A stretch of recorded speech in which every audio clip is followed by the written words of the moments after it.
সারা রাত তানভীর আমাকে ঘুমাতে দেয়নি। এখন বাজে রাত 2টো। তানভীর আমাকে ডেকে বলল ওর এত পেটে ব্যথা করছিল, ওকে নিয়ে টয়লেটে যাওয়ার জন্য।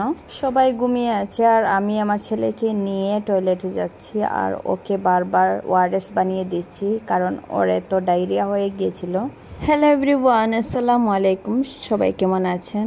আশা করি সবাই ভালো আছেন। চলে আসলাম আর একটা নতুন ব্লগ নিয়ে। এই ব্লগটা ছিল তানভীর অসুস্থ নিয়ে, আর আমি ছিলাম বাপের বাড়ি, তানভীরকে নিয়ে গিয়েছিলাম। এদিকে তানভীরের সারা রাত থেকে পেটে ব্যথা করছিল, ও বারবার টয়লেটে যাচ্ছে আবার আসছে।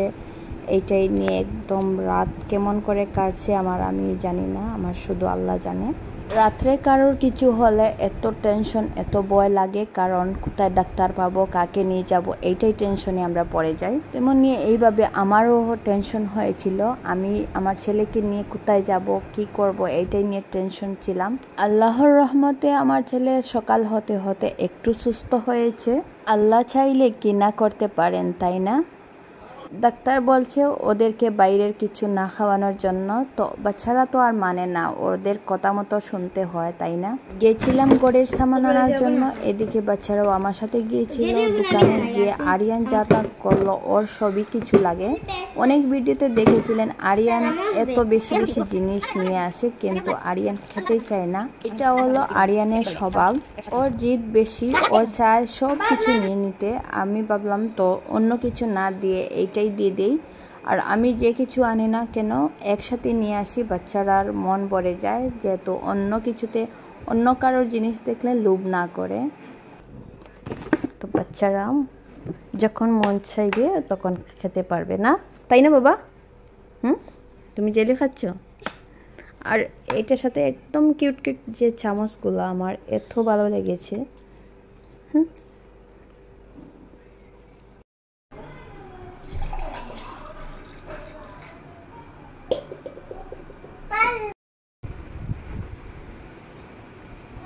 এদিকে তানভীরকে বারবার আমি ওআরএস বানিয়ে দিয়েছি, ডাক্তার দিয়েছে ওকে বারবার ওআরএস খাওয়ানোর জন্য।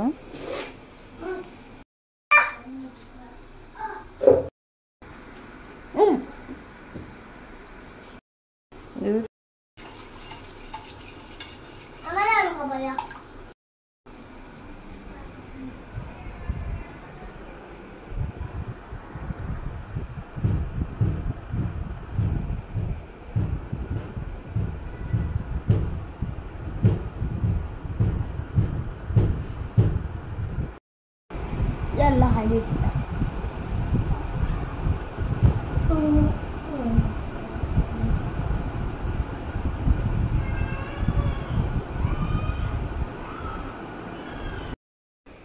তো এদিকে দুনু ভাই শুয়ে পড়েছে।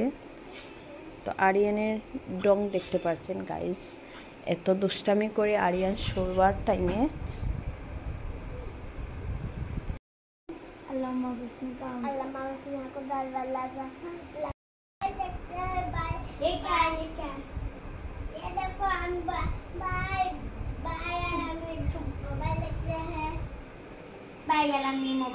মোবাইল দাও, মোবাইল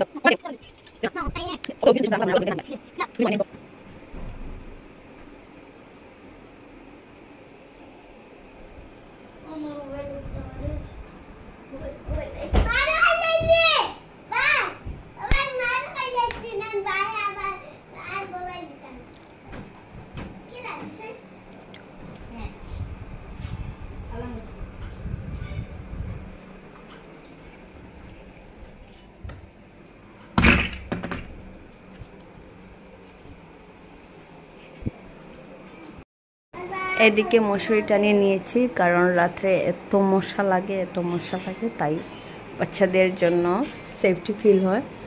এদিকে আমি ফ্যানটা দিয়ে দিব, স্ট্যান্ড ফ্যান।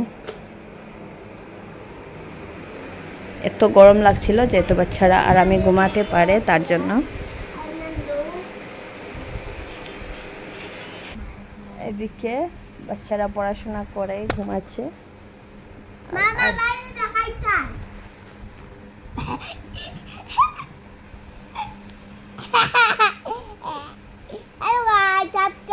हम तक घुमा रहे हैं, तुम यहाँ बता रहे थे क्या?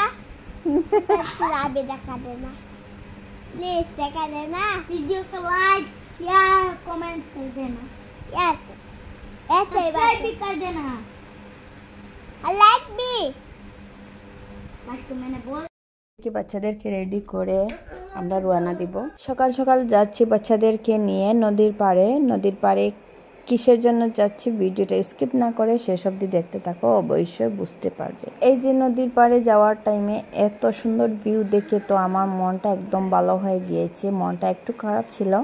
নদীর পাড় দিয়ে যাচ্ছি তার জন্য এখানে কাঁটা তার লাগানো আছে, আর এই যে নদী দেখতে পাচ্ছেন এইটা এত সুন্দর ছিল নদী। চলে আসলাম নদীর পাড়ে এক বাড়িতে, এখানে নাকি একজন দিদি জন্ডিসের মালা দেয়।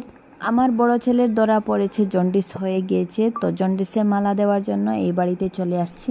আমাদের জন্ডিসের মালা দেওয়া হয়ে গেছে। এই যে তানবীরের মাথায় দেখতে পাচ্ছেন জন্ডিসের মালা, তো এইটা একদম ছোট ছিল, একটা একদম বড় হয়ে যাবে।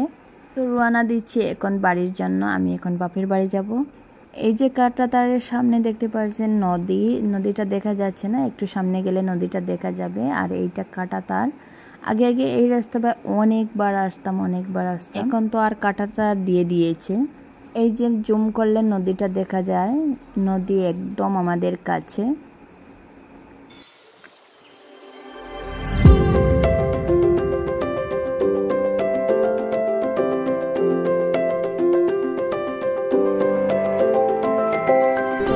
আসছি বাপের বাড়ির পাশাপাশি।